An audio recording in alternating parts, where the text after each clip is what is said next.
Kristina. Hi, how are you? Good, how are you? I'm good, just another busy day, honestly. How have you been doing? Do you know what's so crazy is that we actually met before you came to one of our events, and then now we're reconnected on this Mentorship Live. Yeah, well, I think Hello? Rafa was telling me that it was. Hi. Oh no. Can you hear me okay? Yeah, can you hear me?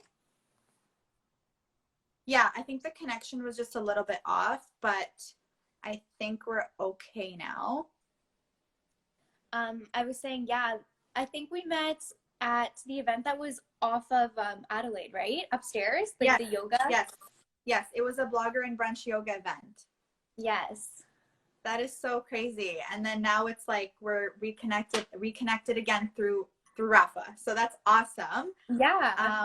I'm so happy to have you, and I want to thank you so much for taking the time to join us on our Mentorship Live Q&A. So welcome everybody. This is our daily IG Live series where every day we host an industry expert to talk about a different topic.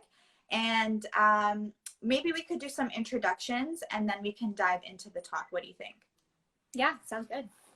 Okay, so if you want to go ahead. So my name is Kristina Pittam. I am a creator and entrepreneur. So I focus on fashion and lifestyle content on my personal platform. And I also launched a direct-to-consumer women's wear bodysuit collection that I also work on. So these are my two full-time jobs, I like to say.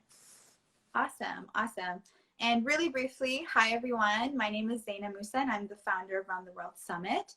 Round the World Summit is a Canadian event series that is all about supporting local female identifying businesses and designers in the city. And of course, because of the whole COVID-19 situation, we are now pivoting online. So we are doing these awesome mentorship live sessions to kind of keep everybody updated and do what we can to help local businesses throughout the city. So I'm so excited to have you, Kristina. And I do have a set of questions, so I don't know if you want to dive into your talk first and then we can ask the questions, or if you prefer for me to start asking first, whatever you'd like. You can start and then I can kind of go into each one a little more deeply, if that works for you. Yeah. So let's start off with content creating and you being on social media. So how did you get started with your blog and your Instagram page? And if you can maybe touch upon that a little bit. Yeah. So I started I started a blog, actually, a style blog. So I had a WordPress website and I started it out of a hobby, out of boredom, actually, while I was in university. So I went to school for communication studies, but I was a little bored at school because I was in a university town and I felt like there was nothing to do. I thought school was pretty easy, to be honest, for the degree that I was taking, at least. And What were you taking? Communication studies. Okay. So I felt that there was, I had so much time, and I've always been into fashion, and blogging was kind of just starting to really be something that was growing popularity. So I started a website. I would, I found some photographers in Waterloo and we'd meet up and we'd shoot. I'd start working with some brands, but I'd also just started to shoot my own, my own personal style and clothes that I had. And then I launched an Instagram shortly later. But it was kind of just something that I did for fun sometimes. And then not until I decided to launch. Are you still there, Kristina? Yes. Okay, sorry, you just got cut off. It's okay. I'll just pause if that happens so we can be back in sync. Okay. So yeah, so then I decided to, I didn't really get into taking the blogging seriously and being consistent with it until I took this entrepreneurship course in my third year, where this whole business idea for my current brand, Reyna, kind of stemmed. And awesome. My intention with once I kind of was learning, you know, I can start a direct consumer brand, like I want to do this, my initial thought was if I create a product that my, you know, following can essentially buy, then it's like a win-win. So that's kind of how I started to be more consistent. I was like, okay, if I grow to like 10K, then, you know, I'll have like a bit of an audience. And then I think that some of those people would, you know, transfer into potential customers. And I kind of just set like little milestones like that, which pushed me to grow my blog. And now I kind of do them side by side, because they definitely like coexist, and like both, like being on the brand side of things now helps me understand the influencer side, and Yes. vice versa. Yeah, that's exactly how I kind of look at it too, with Run the World Summit and then my personal blog page as well. It's really taught me how to be on both ends of the spectrum and understand like, okay, what would an influencer or a blogger or social media person like, and how do they like to be kind of reached out to, and then versus a brand as well. So I think it's great because you could use them both as and leverage off of each other. So definitely. And I wanted to, so I was going to go into Reyna, but before I go into Reyna, I want to go back to you, you know, content creating, and what is it that you're doing now aside from Reyna in terms of just content creating on your Instagram? What is it that you're doing now that might have changed because of the whole COVID-19 situation? And maybe what kind of advice could you provide for aspiring influencers or bloggers that are looking to content create right now, but literally nobody's going outside, nobody's taking photos? How do you kind of work around that? Yeah, so we actually talked about this on our most recent episode with my co-host on our podcast, but there's obviously a huge shift in the industry, in every industry. And that's just a fact because of, again, we can't go outside. A lot of businesses are shut down and so on and so forth. But what I do think is important to highlight is, I mean, yes, in terms of us being creators and needing to stay creative, now we're given the ultimate challenge because, you know, we have to stay in the confines of our home to really tap into our creativity and create something that's interesting, that people want to look at, want to engage with. But I think on the brand side of things, obviously some businesses who are really struggling, especially, you know, middle to large businesses who like are taking a huge hit because their retail stores are closed, their budget has definitely shifted. And a lot of, you know, some people's campaigns have been either on pause or have been ended, their contracts have been ended. But and then for smaller businesses, again, I think they're being more mindful with their budget because, you know, say sometimes they'd invest in influencer marketing. Right now they're like, okay, we definitely can't invest at all because we need to allocate the money elsewhere. But it's a little easier for a small business to shift their business model, or a lot easier than a huge corporation. But something that is interesting is it's just because we're kind of going through this like pause in the world. I don't think that influencer marketing is really going to be put on pause, because right now people are actually on their phones more than ever. They're, you know, on social media all the time consistently. Right. And the people who are going to like authentically and organically reach those potential customers are going to be influencers. So if you're like right now, you're following all your favorite influencers and you're listening and hearing everything they say because you have more time to kind of focus on them and engage. So if you're a brand who like has like a new moisturizer or like a new lip gloss you want to sell, like now's the time because we're all ears. Okay. And also those like certain categories of companies, or like certain companies that have certain product lines like skincare or makeup, like anything beauty related, probably home essentials, any product lines like that. I think those companies should be investing kind of more into influencer marketing now because it's just so relevant and people are, you know, bored at home and just want to do something with their time to like either feel better or look better or make their space look better.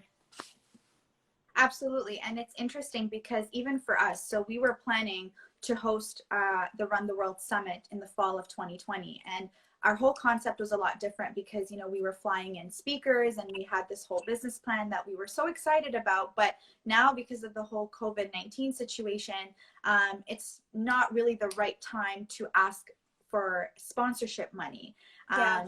So, I mean, it's a little bit different in different industries. So for us, you know, we can't really ask for sponsorship dollars right now. So everything kind of needed to be on hold until maybe the following year. But going back to influencer marketing, so do you think that right now is a good time for social media influencers or aspiring content creators to actually reach out to brands and say, hey, I really want to work with you. I want to promote your stuff, and this is my rate? So I think that it's obviously important to be mindful of the current situation. Again, while doing your research in terms of like pitching brands, you obviously want to hold, you know, the integrity of like what your worth is when you're doing that. But especially if you're a smaller influencer, and I think a micro influencer, you know, is really anyone like under 100K. But for those of us who are like more inclined to do more like trade for product posts and stuff, I think that would be all under the 50K mark. So if there's a brand that you want to work with that you love, I mean, now's the time to prove your worth, I think, and not necessarily ask for, you know, money, but to like show what you can do. So maybe once you've, you know, started this partnership and a couple months down the road when finances are a little bit more in line for the company, then you can maybe then present, you know, the opportunity for paid compensation. But what I've personally been doing is, I mean, I've been getting some deals that have been coming in. I haven't actually really pitched out many yet, to be honest, but I have brought down like some rates for some companies. So if they've approached me initially with sort of like, hey, like we'd love for you to post for this, but right now like we don't have the budget because whatever, then I'll be like, okay, sure. You know, if I am in line with the company or what they're offering, or it's something that I want for, personally, but then also if it's like a small business that I want to support, I've actually just found myself reaching out and being like, hey, do you need like extra content to be shot? Like I'm at home, I can't do it. So, and I think especially like there's so many businesses in Toronto. I mean, fortunately, I guess, small businesses that, you know, I know the founders of, or like there's just so many people who are creative entrepreneurs in Toronto. So being able to just, connect with all of them and like help each other out in every way that we can, I think has been really great. And it's been kind of helping us all get through this in a way as well. Absolutely. And one thing I do want to bring up is, so we actually did launch our Run the World Summit Marketplace yesterday, which is so exciting. Congratulations. Thank you. Yeah. So we're basically, it's a platform where, you know, we're putting together female identifying businesses that are local, Canadian, and we're so excited about it. So definitely doing our part to kind of help in whatever way we can and create this platform for anybody that wants to support local and that wants to support, you know, female businesses. So I love that you brought that point up. And now let's kind of dive into Reyna. So how did you start Reyna? What inspired you to start? You know, I know you said that you took a course and you were really interested in the whole entrepreneurship experience and you wanted to use, you know, your social media platform that you already had to kind of help you promote Reyna. But what was your inspiration behind starting it? Maybe you want to talk to us a little bit about that. Yeah. So I like randomly applied for this entrepreneurship course when I was in school, because I kind of always thought of the idea of entrepreneurship or of like working for myself, like much of us do now. And my friend kind of pushed me to do it. So you just had to apply with like a business idea.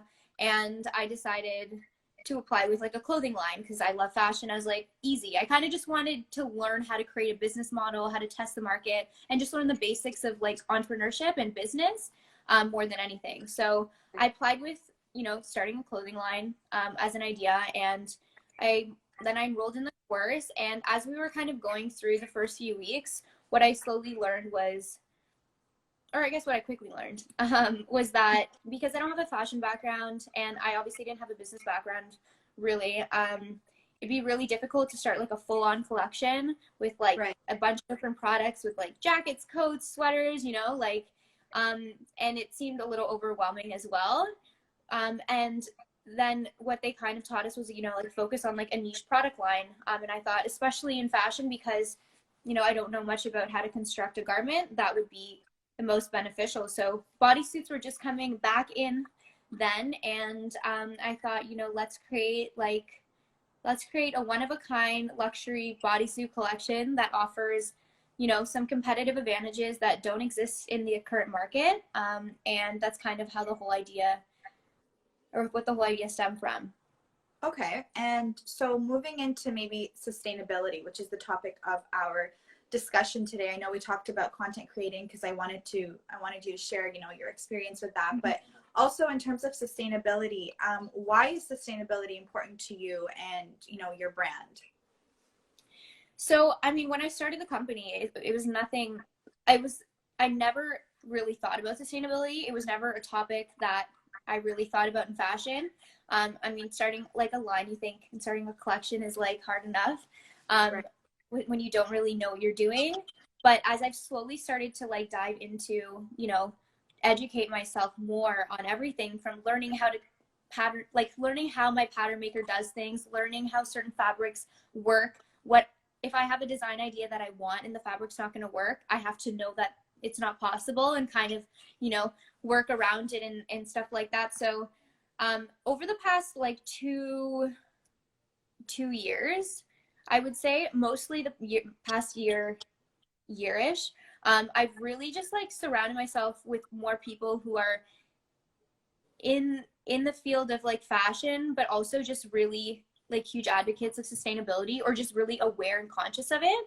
So just like being around them is kind of started to tap my interest into the subject. And now I find like I'm always just trying to learn more and more about it. So I was just I was living in London actually. So I was in Paris for a huge like convention that they have. Right. It's like a textile convention, and amongst all the vendors that they have there and suppliers, they also have a lot of panelists and a lot of professionals in the field. And one of the main topics was sustainability. So for me right now, what those kind of conversations got me thinking about was it's very overwhelming, first of all, like to understand the complexity of like how to make your brand fully sustainable, especially if you are a massive brand and like you started not being sustainable. To like pivot everything is really difficult. But what I kind of thought to myself after like learning all of this for like, you know, the first time was like, if my brand can't eventually be 100% sustainable, like I don't even want to do it, because then I'm just contributing to the pollution and to the garbage that's being put out by like the third most polluting industry in the world. So I'm like not really doing anything to benefit or to change things in a positive way. So that was like my big like question to myself. I was like, okay, why am I doing this? So how can I make this in line with my values enough that I want to continue to stay motivated to do it? And that I can obviously like do my part, I guess, in impacting things in a positive way.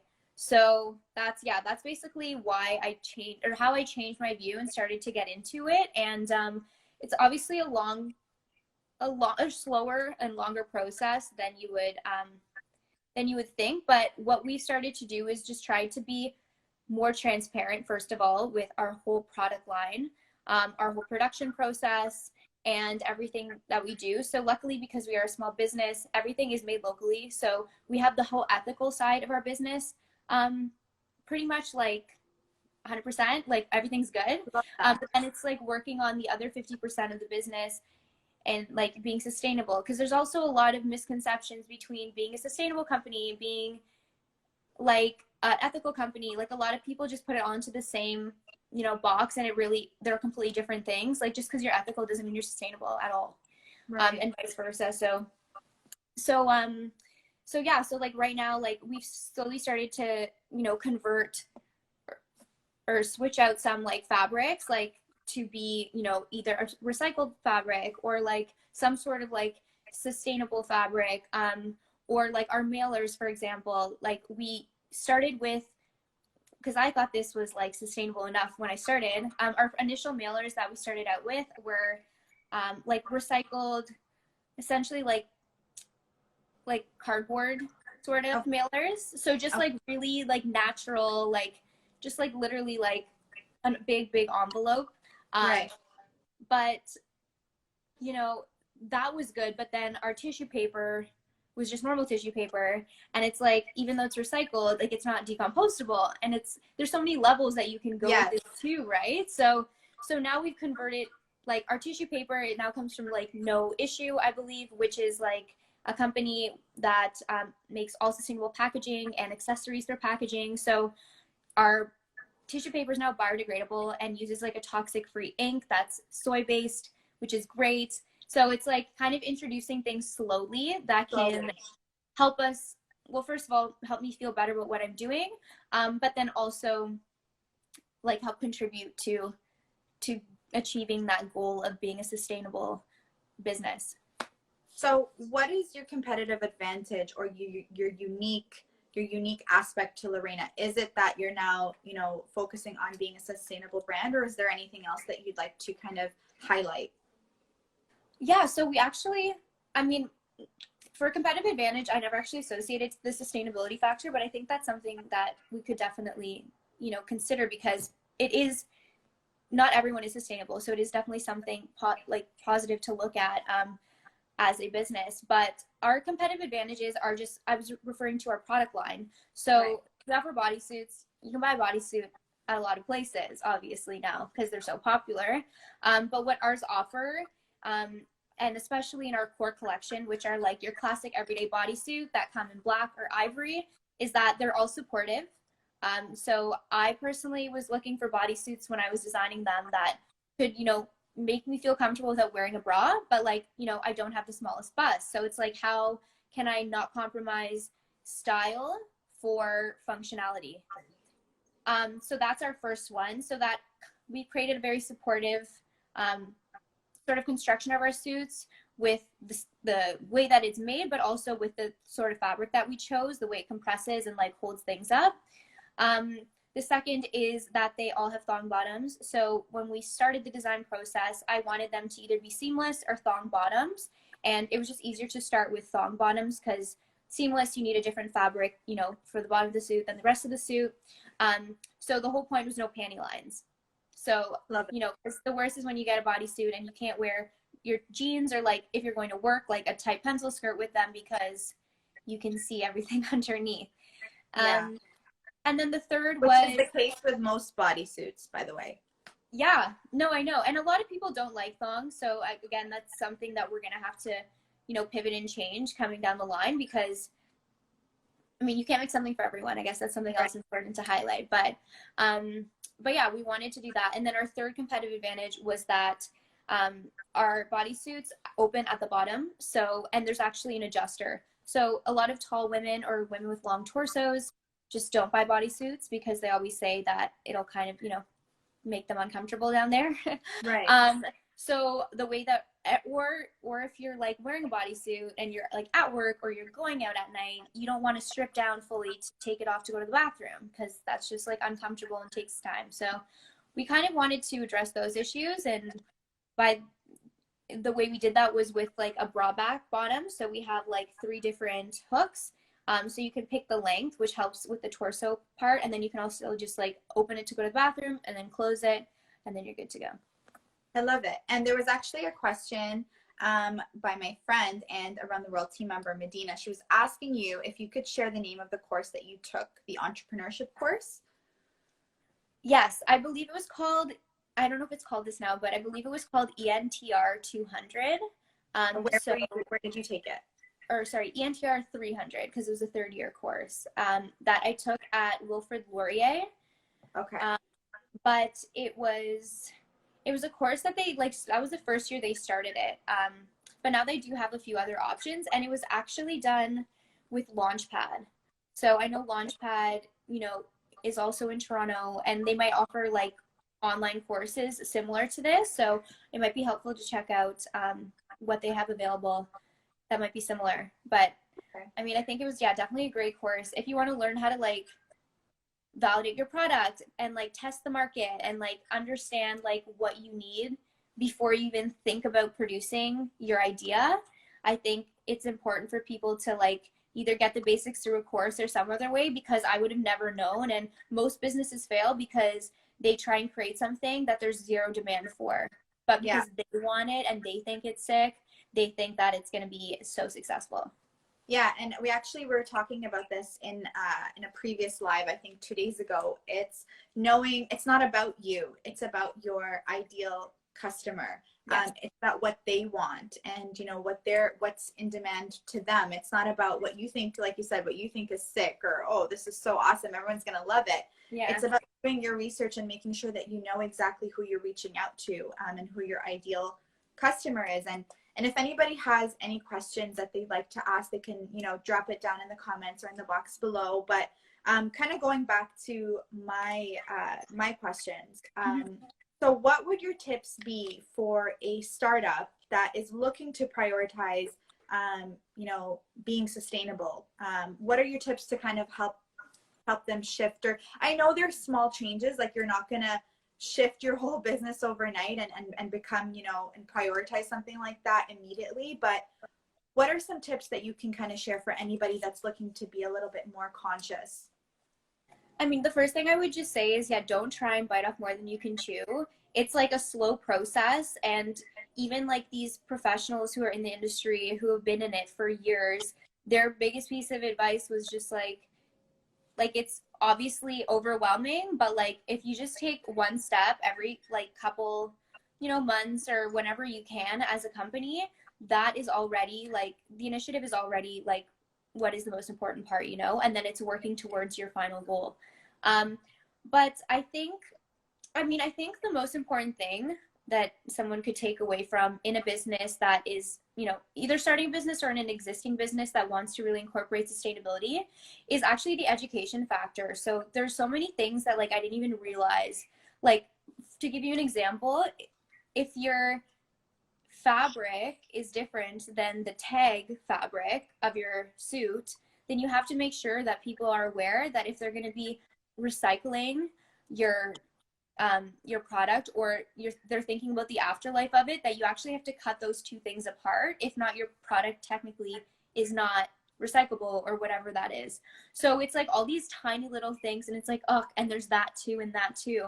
So I think just educating yourself on what it means to be sustainable, you know, what different ways you can be sustainable, that like are first of all like within budget, and what process you kind of, you know, you want your product to kind of have. Like if you're a garment, like think about the life cycle of your product, like the before, the during, and the after. I never thought about the life cycle of my product post consumer, but it is definitely something to consider. And I mean, with technology, it's going to be great because you'll be able to track exactly how the product was made, and like all the way to like to the end life of it, like just through I forget what it's called right now, but yeah, I forget what it's called right now, but there's just like so much going on with technology that's going to create or make sustainability more accessible and just more traceable.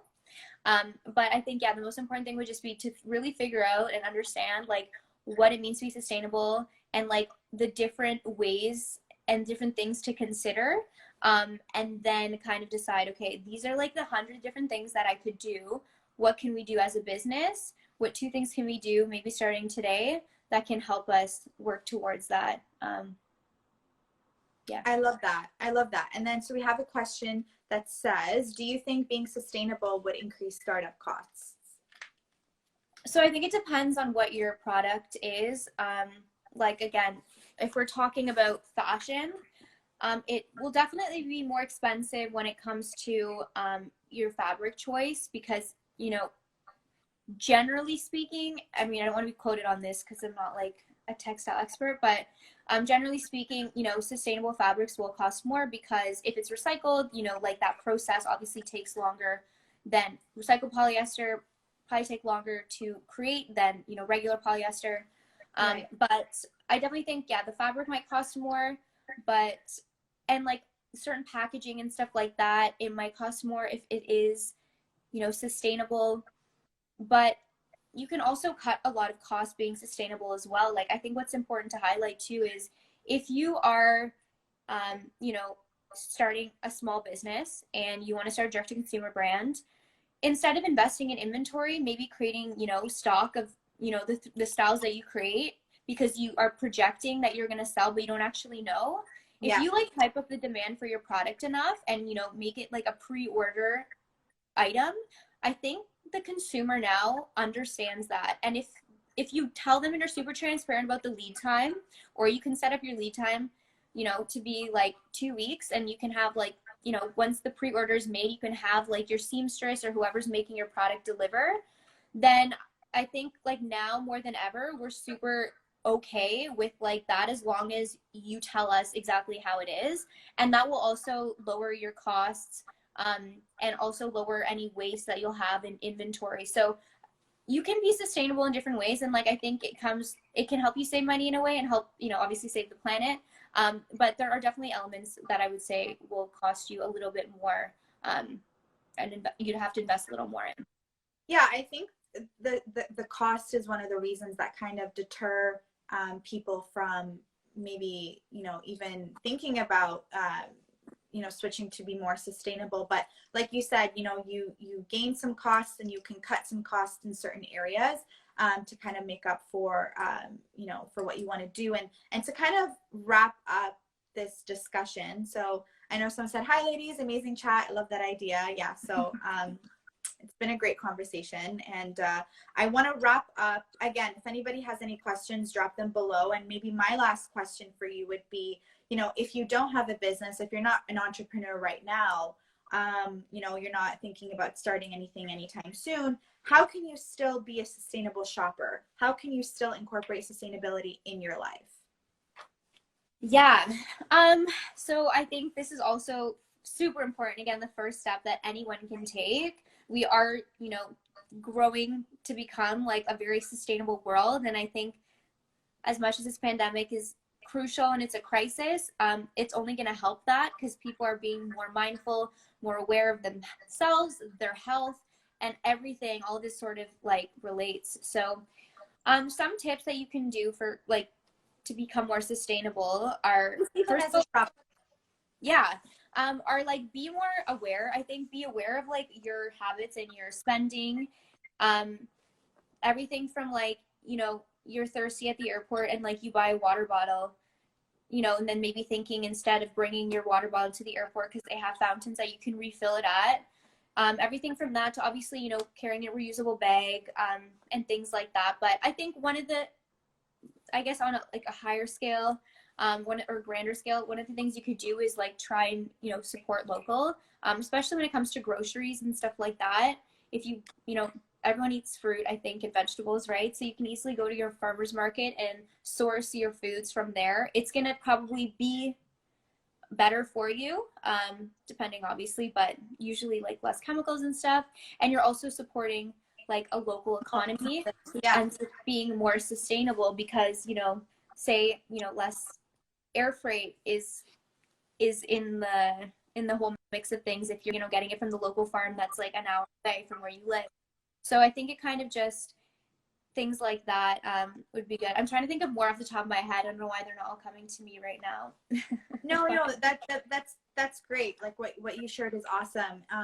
And even again, like people get kind of deterred or kind of what is it, intimidated by this subject, because they think that they have to make these huge life changes, and they think that, you know, overnight they're just gonna, you know, do all of these steps. But Yeah. just something as simple as, you know, bringing your own you know, tote bag or your own little grocery bag to the store, so that you're not you know, you're not using up all these plastic bags and then throwing them away. Or you know, they're very, very minor things that you could do in your life. And you know, a lot of people start off with just water. You know, a lot of people start off with eliminating buying plastic water bottles and, you know, resort to glass, or resort to, you know, like a refillable bottle. And they're just small things that you could do as a shopper.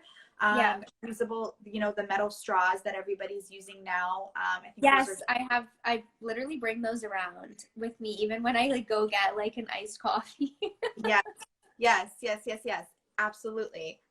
So it's just little things. It doesn't have to be an overnight switch. And I think that's something very important. And then we have here, so that's all the questions that I have for you, Kristina. Okay. But here, I'm just looking through the comments. So Virtually Amber said, it would be so cool to have a tracker on an app or emailed notifications to show where in the production line their product is. And then someone said that production tracker idea is amazing. I think that's awesome.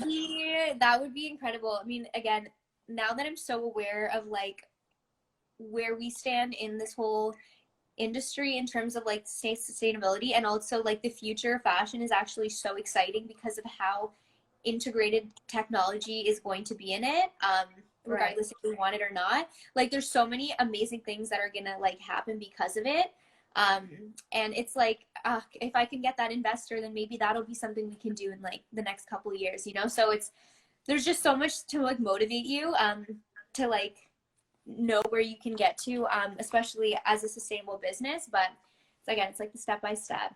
And it's exciting. It's exciting. It's promising because it's a positive change that, you know, is yet to come. And so someone said, I'm developing some kind of similar idea with a friend. That's great. Virtually Amber said, reusable straws, reusable paper towels, reusable facial rounds, reusable everything helps. Yeah. Absolutely. Yeah. Absolutely. Very, very true. Sustainability is very important as a lifestyle. And it takes small habits. I started with a bottle that I take everywhere, then reusable shopping bags. I love that. I think the main thing that people need to get over when sort of trying to incorporate sustainability into their life is that it is going to take like a little bit more effort than whatever you were doing before. Like it takes a little bit more effort to like get microfiber cloths to wash your face, to wash your makeup off and put them in the washing machine like twice a week or once a week than it does to use a face wipe. But like the face wipe's not as good for the environment. So it's just like you're almost like reversing or going back a little bit because you're like adding a little bit more labor intensive work to your routine. But I mean, we can deal with it, I think. Yeah. And we have one more question here, which says, for a fashion brand to be sustainable, do the actual pieces have to be made of specific materials, example, biodegradable? I don't believe so. Again, there's so many degrees of how sustainable you can be. And there's, again, a lot of gray area with things like organic cotton. Just because it's organic doesn't actually necessarily make it better than regular cotton. For example, like there's like recycled cotton, there's a lot of research that you would do, but just generally speaking, certain fabrics don't necessarily make your brand more sustainable. It's more, again, if you're using a lining that's different than your outer fabric, like then your product is probably less sustainable. But if they're both the same, then at least when you recycle the product, you don't have to take the pieces apart to make it, you know, eco-friendly. It's really elaborate to explain. But if you guys have any questions, you can also like DM me, and I'll be happy to write, you know, paragraphs on whatever your questions are, just to make it a little bit more easy to digest. Right. And so the last comment, sustainability must be obtained by all the fields of production from creation to delivery. That's a question? Well, okay. Yeah, someone commented because they were responding to the question of the materials. Yeah. So I believe there is an actual percentage that your company needs to fall into, of, you know, of how much you incorporate sustainability in order to be deemed a sustainable business. And I think that probably differs, depending, it might differ on like country and stuff, but that's something you could probably find on like a fashion, sort of like official website for either where you live or the country you're in, and get more information on that. But it's definitely not 100% because no one is 100%. Even if they're like super sustainable, like some of the most innovative brands now that I admire, I'm like, they're so great. Like their ink is this, their factory, whatever. But there's always like some parts that they could improve on. So it's really hard to be 100% sustainable, nearly impossible, I would say, at this point. Right. Okay. Well, that's all the questions that I have. And I'm so happy that, you know, we got the chance to connect. We were part of this live. It's been so awesome.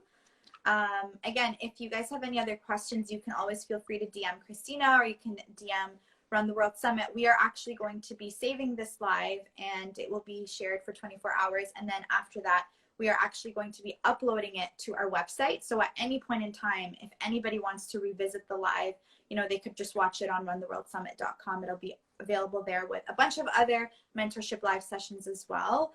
And yeah, I'm so excited. I really want to try out your products now, Kristina. I've seen so many photos and they look beautiful. Thank So you. I can't wait to get my hands on them and try them out. And yeah, thank you again so much. It's been so nice to have you. Amazing. Thank you so much. Okay, I will talk to you soon. Perfect. Okay, take care. Bye. Bye.